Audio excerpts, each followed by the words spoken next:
Bernard Ravet vient de raconter comment la religion s'était invitée dans ses cours de récréation, à l'époque où il était principal, dans ses quartiers à Marseille. Moi qui suis journaliste, je me suis demandé dans quels autres cours elle s'invitait, et si ce qu'on avait déjà lu dans le rapport Aubin, que tu as cité aussi, avait toujours cours aujourd'hui en 2017-2018. Donc avec mes armes de journaliste, des entretiens sur le terrain, la multiplication des sources que j'ai croisées entre elles, le témoignage, mais aussi le tour des travaux, notamment de sociologie sur ces points-là, je me suis demandé, je me suis interrogé sur tous les cas et tous les endroits où des comportements religieux ou des dogmes perturbent le fonctionnement des établissements, et en effet les enseignements eux-mêmes. J'ai enquêté pendant l'équivalent d'une année scolaire. J'ai pas fait exprès, mais c'est le rythme que j'ai adopté. L'année 2017-2018. Je suis revenu avec trois leçons. Un petit peu plus que ça, mais je vais vous en livrer 3 aujourd'hui. La première, c'est que ça ne se passe pas seulement dans les anciens établissements de Bernard Ravet à Marseille ou dans ceux de la Seine-Saint-Denis, comme mes confrères, je suis obligé de le dire, ont un petit peu trop tendance à le croire ou à nous le faire croire.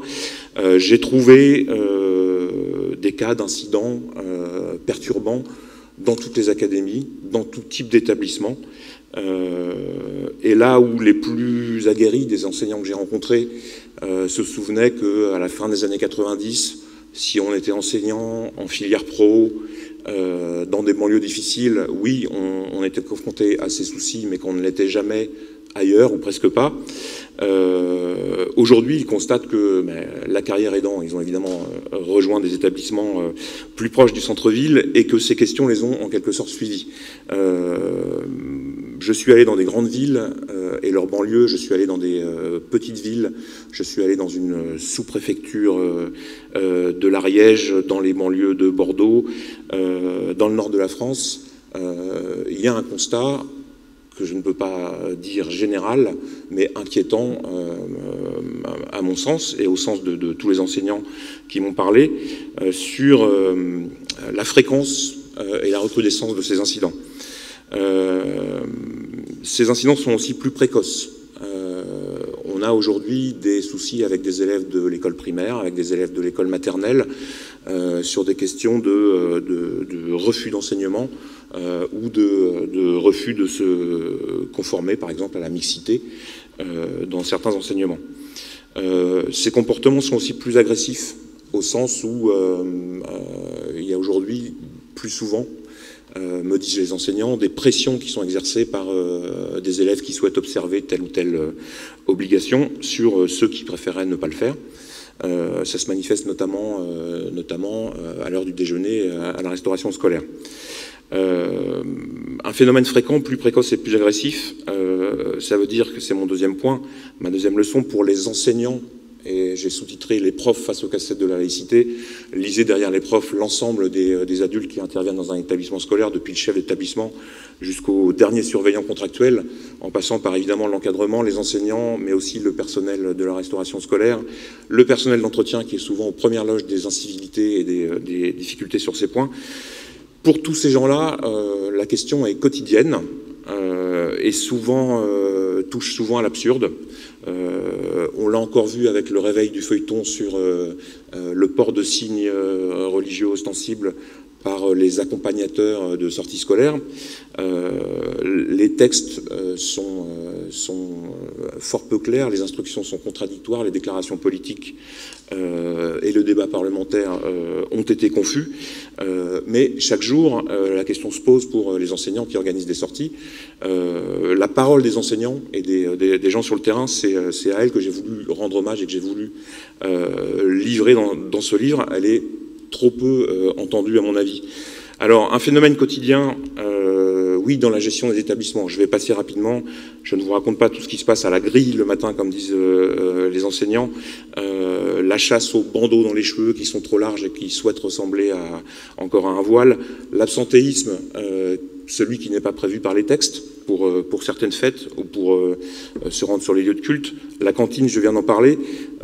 Bernard, tu as rappelé le sort des jeunes filles, car la mixité est souvent contestée, non pas dans une forme de méfiance traditionnelle qu'on peut trouver chez des jeunes enfants, mais au nom d'arguments religieux, la question des sorties et des voyages. Mais ce qui m'a le plus frappé dans ce phénomène quotidien, ce qui m'a le plus surpris en tout cas, et que j'ai souhaité donc livrer dans mon livre, c'est la contestation des enseignements. Je n'imaginais pas, je ne suis pas un spécialiste de l'éducation dans ma carrière de journaliste, je n'imaginais pas qu'en cours de lettres, des gens qui ont eu à souffrir de la censure à l'époque de leur vivant, comme Molière, comme les écrivains des Lumières, etc., étaient à nouveau aujourd'hui l'objet de paroles dignes de l'Inquisition ou du Roi Soleil. Cet auteur est contraire à ma religion, le Tartuffe, je refuse de le jouer, etc. En sciences de la vie et de la terre, les profs de SVT, comme on dit, sont parmi les plus exposés aux contestations, en effet sur la théorie de l'évolution, mais aussi sur tout ce qui touche au corps et aux cours sur la sexualité et la reproduction. Donc tout ce qu'on appelle le chapitre masculin-féminin en cours de première pose d'immenses soucis à ces enseignants. J'aimerais rappeler que tous ces phénomènes, je les ai constatés venant de plusieurs religions. Tous les rapports soulignent que les contestations sont majoritairement le fait de l'islam, ne serait-ce que par une simple arithmétique. Mais j'aimerais rappeler que sur les questions d'égalité homme-femme, par exemple, et qui sont parfois contestées au nom de la religion, les catholiques, certaines chapelles protestantes, comme les évangélistes, dont on entend beaucoup parler aux États-Unis et au Brésil, mais qui sont aussi dans nos quartiers, avec beaucoup de dynamisme, n'ont rien à envier aux pires critiques venues de l'islam. Plus généralement, en art plastique aussi, tout ce qui expose les enfants à ce qui sont leurs nouveaux tabous devient compliqué. Le corps, la sexualité, l'homosexualité, le simple fait de regarder une image de statuaire grec dans le cadre d'un cours, soit d'art plastique, soit d'histoire, devient compliqué. Se développent aussi des phénomènes de résistance passive. J'ai voulu savoir ce qui se passait exactement dans les classes quand on dit contestation d'enseignement. Qu'est-ce que ça veut dire ? De nombreux enseignants m'ont cité des cas de vraie résistance passive, refus de prise de notes, cahier ostensiblement fermé avec le stylo posé dessus, refus de participer à un contrôle sur le sujet qui les dérange du point de vue de la religion, ou alors mi figue mi raisin, je participe au contrôle, mais j'ajoute une mention pour dire voilà, je suis obligé d'écrire ça puisque c'est le cours et que je veux être noté, mais je n'y crois pas. Une autre mention que j'ai repérée du côté de Saint-Dizier, mais qui a été mentionnée aussi dans un rapport dans le département du Rhône, rendre un devoir sur l'évolution, et pour le contester, mentionner dans la marge, ils disent que, sous-entendu l'institution, voilà, ils disent que, comme pour se distancier du savoir, tout en faisant semblant de jouer le jeu de l'éducation nationale. Alors, le troisième constat, c'est que comment on en est arrivé là, Bernard Ravet, lui aussi, a été, dans son cas personnel, très critique avec l'institution, son rectorat, son académie, ses ministres. Ça a été le cas de nombreux enseignants auxquels j'ai parlé partout en France. Concrètement, ce que tu as raconté sur ce qui s'est passé entre la loi de 2004 et l'attentat contre Charlie Hebdo en janvier 2015, bon, c'est ce qui conduit certains enseignants à surnommer leur ministère la grande autruche, hein, celle qui met la tête dans le sable pour ne plus rien voir et ne plus rien entendre.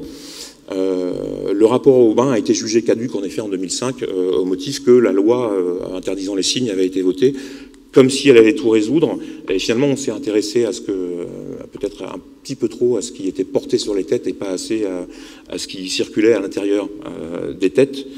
L'autre raison, les enseignants sont très critiques à l'égard de leur institution, et je vais conclure là-dessus. Ils doivent aussi faire leur autocritique, je crois. Ils sont, si on compare à l'époque des hussards de la République, dont on a parlé déjà plusieurs fois aujourd'hui, beaucoup moins, le consensus est beaucoup moins important aujourd'hui parmi eux, à la fois politiquement, les votes se sont, disons, diversifiés, et puis sur ce qu'est la laïcité et sur son importance à l'école et sur la façon de l'appliquer.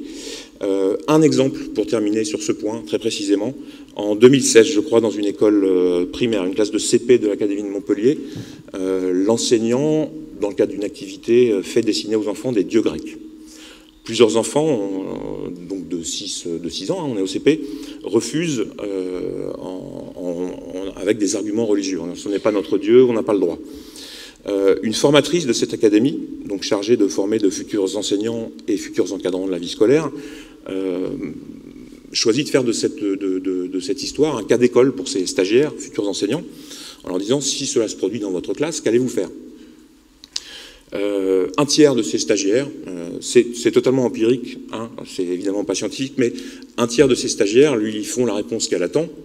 Je vais faire en sorte de prolonger, de faire cette activité comme le programme me le demande. Je pense qu'elle a un intérêt et je vais déployer, mais je vais faire mon métier de prof pour qu'on aille au bout de cet exercice et leur faire comprendre que la culture et le culte sont des choses différentes. Commencer à leur faire comprendre. Un deuxième tiers des stagiaires répond à cette formatrice: ouh là là, je passe à autre chose parce que tout ça c'est un nid à embêtement avec mes collègues, ma hiérarchie, les parents d'élèves, je passe à autre chose. Et enfin un dernier tiers, m'affirme-t-elle,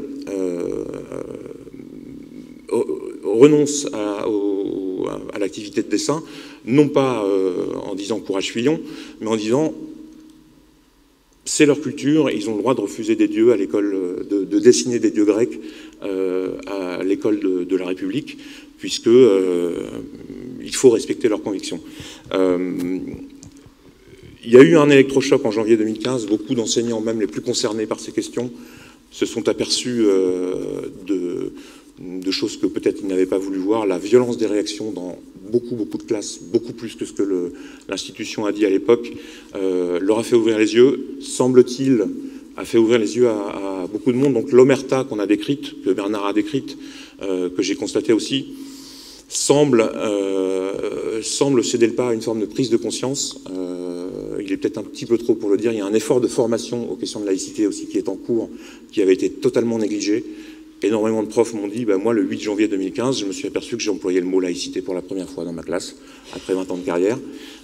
Ces choses-là changent, énormément d'établissements se mobilisent, avec aussi tout un tissu associatif dans le domaine socioculturel ou social, avec des élus aussi, pour resensibiliser les enseignants, mais aussi les élèves.